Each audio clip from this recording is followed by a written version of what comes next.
Hello, my name is Ashley Spraker, and this is my Quality Control Consult Report. I'm going to be sharing my findings with the soda company. Let's go! So this is the table of contents in regards to the soda development. We have part 1, which is the sweetener data. We have part 2, which is the syrup mixer and data/analysis. Then we have the temperature and pressure and the energy use. Part 1 is the sweetener data. So sweetener data plus analysis. We were supposed to consult with the soda company to help them create a new soda. And the first part of the job is to recommend a sugar-free sweetener. There are 4 different options, which include aspartame, sucralose, saccharin, and neotame. And we were supposed to record the certain factors. So the amount of solute, the time to dissolve, and the price of each. Each of them have different ones as shown on the image, including the time they dissolve, the price, and the amount of solute for each one, and their chemical formulas. And then next to this, there's this image explaining the helpful equations. So it includes the amount of solute, so the grams, the molar mass of the solute, G/mol, and the mole of solute. We also have the amount of moles per solution and the molarity of the total solution for each of the following elements, and these were helpful in determining my choice. They just help support the data. So this is my research continued. We were supposed to complete the table with the amount of solute and the amount of solution and price to help determine and make our final decision. So here is the amount of solute, the amount of solution, the liters of solution per kilogram, and the price and cost of the 4 different sweeteners. And these would help make my final decision later. And this is the second part. So then we have the ratings and criteria plus the final equation. So we were supposed to rate the sweeteners from a scale of 4 to 1. So which one's best, which one's worst, depending on the cost, the time, and the molarity. So with the following elements.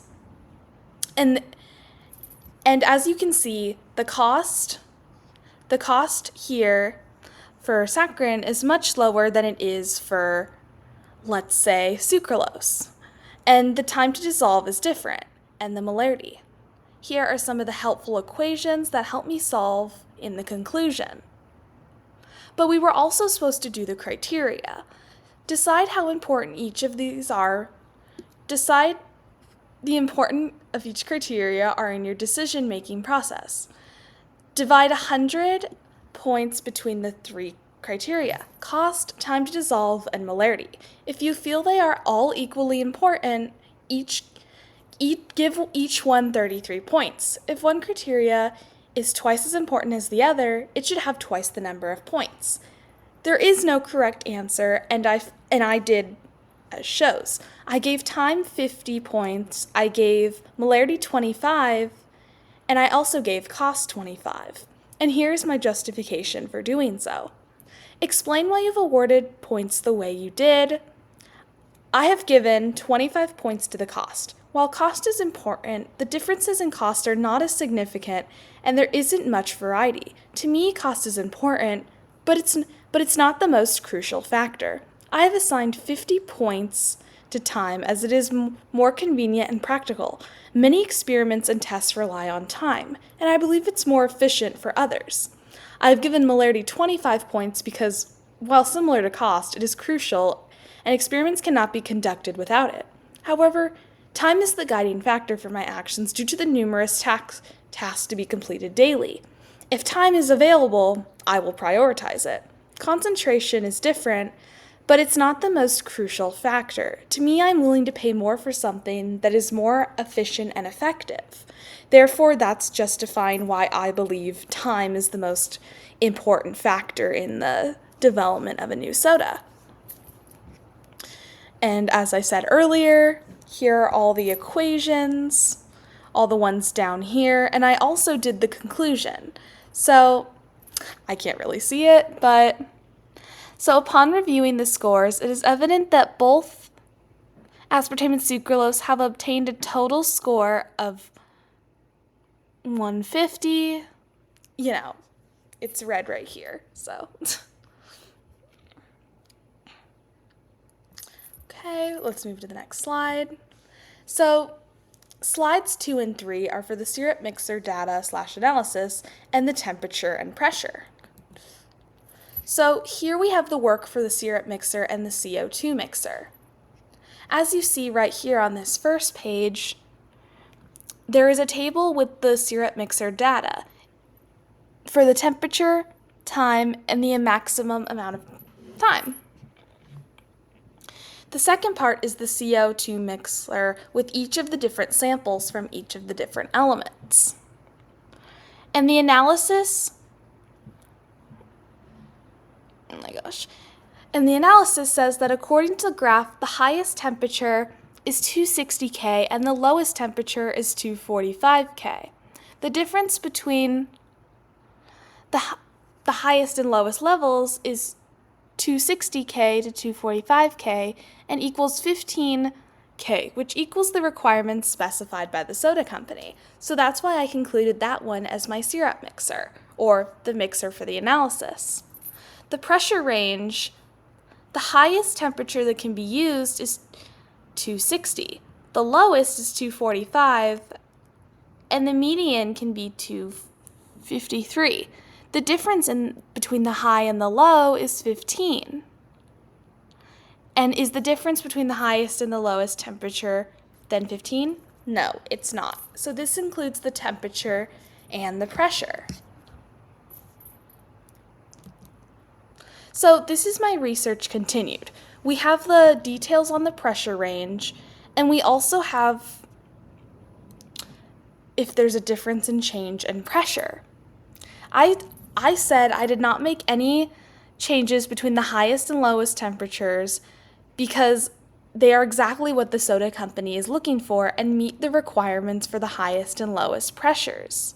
So there's no need to change the outcome of what I already had as the information and what I already discovered. So then we have the temperature and pressure combinations, which include the highest temperatures, the median temperatures, and the lowest temperatures.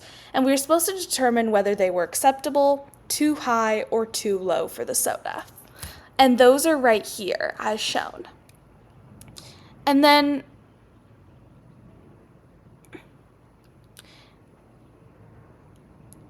you can also find here that based on the adjustments that they fit the company's criteria, with the gas levels not being too high or not too low. And the recommended temperature and pressure are just right. The range for the CO2 mixer should be, the temperature range is 253K to 260K, and the pressure range should be 3.3 to 3.5 atm. These ranges make sure that the gas level will remain consistent and within the acceptable range during the mixing process. It also guarantees that it will maintain the quality of the carbonated water, so the soda will still meet the criteria and taste good. And then for the conclusion here, we have all of the information on the syrup mixer, the temperature, the time, the minimum amount of syrup, the CO2 mixer, the pressure, temperature, moles, gas level. And we also have a final analysis as written right here. And the ultimate time for carbonating the water was determined to be 3.0 to 3.5 based on the acceptable gas levels achieved in the samples. The optimal temperature range for carbonating the water was determined to be 245 to about 260. And the data from the temperature tests clearly indicate that the temperature is about 35 degrees Celsius. So this is the given conclusion for this part. And then the fourth topic is the energy use.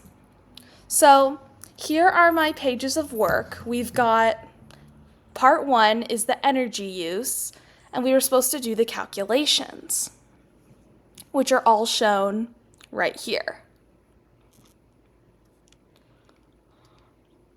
And then the second part was the is it environmentally friendly, including the carbon footprint, the efficiency, and the lifetime of how long it will last.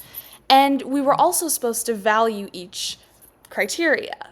And personally, I gave carbon footprint 17 points, efficiency 17, and lifetime 17. And then we were supposed to justify why we did the way we did.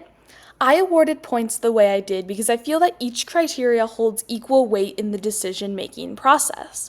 Reducing carbon footprint and maximizing efficiency not only helps the environment, but it ensures a lifetime of sustainable soda decisions. All of these choices are sustainable and effective in regarding the power plan for the production of soda. Balancing all of these aspects will lead to an environmentally friendly, cost-effective, and long-lasting solution for the soda. And then we were supposed to value if it was company friendly. So for the cost, I put 16. For the capacity, I put 16. And for safety, I put 18, to equal a total of about 50 to 51 points. And I said cost is crucial to help the cost of producing each soda as low as possible. It directly impacts the financial efficiency of the factory. And capacity is essential to ensure the energy resource can meet the factory's energy needs. It also ensures production goes smoothly. I give safety more importance because it guarantees the safety of the people and the soda. They must provide energy as safely as possible and ensuring there's no risk at work. Part 3, here is a graph of comparing the resources. So we've got coal, we've got oil, we've got natural gas, we've got biomass, hydropower, wind, nuclear energy, and solar. And here are the worldly impacts and just some general information about them. Then we've got the solar power, some general information on solar power, and some of the work for it. And we were supposed to compare the values of solar versus nuclear. And the aspects of solar are right here, and the aspects of nuclear are right here. And then we were supposed to rate the following. And here's a graph with the carbon footprint, the efficiency, the lifetime cost, capacity, and safety, which includes the lifetime, the amount of points, nuclear's amount of points, and the subtotal points and nuclear. And we were supposed to rank each one as 0 being poor, okay being good, and 20 being good, and best for 30. And here's all my given information with the carbon footprint, the efficiency, lifetime cost, capacity, and the safety regarding each one. And here is the rankings and the cost. So here's the information continued from last slide with the ratings of the poor, okay, good, and best, given on the following criteria. And then we were supposed to calculate the scores based on what we determined. And here is all this given information calculating the total scores and what the yearly cost for solar panels and nuclear energy would be, giving us kind of an idea of the averages per year and how long things will last and how much kWh they will produce. And then here are my final thoughts. This includes the last part before the conclusion and the conclusion. And here's the information right here, which includes which percent of the yearly recommended will be used, and then the cost. So it's approximately 140 per solar panel. The equivalent carbon footprint is about 280. The yearly cost for nuclear power is 75.71, and the equivalent carbon footprint is about 3.78, based on what I found. And then here we have the critical thinking and problem solving. So we were supposed to demonstrate how we completed the criteria in the project, in the quality consultant project. So first, define.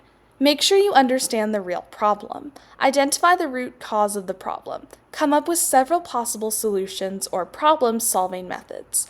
I began by thoroughly understanding the real problem faced in the company. I identified the root cause of the quality control issues and brainstormed several possible solutions or methods to help address them.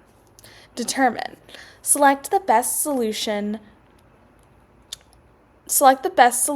or strategy.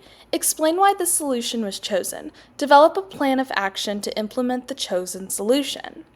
After evaluating the different solutions, I selected the best one based on its effectiveness. I explained why this particular solution was chosen, highlighting its potential to receive the quality control issues. I then developed a detailed plan of action outlining the steps needed to execute the plan successfully. Put the plan into action and revise the plan if necessary. I put my plan into action by following the steps and ensuring that each phase of my plan was executed efficiently and effectively. If necessary, I would revise my mistakes. And then we were supposed to evaluate. Evaluate if the plan fixed the problem or provided a reasonable solution. Defend the chosen solution or suggest a better way to solve the problem. Following and looking towards a solution, I critically evaluated its impact on fixing the quality control problem. I assessed whether the plan was reasonable and effective, just like I intended. Additionally, I provided suggestions for any potential improvements or alternative methods to solve the problem more efficiently if needed. And then, thank you for watching. I hope you enjoyed. Bye. Hope you have a good day.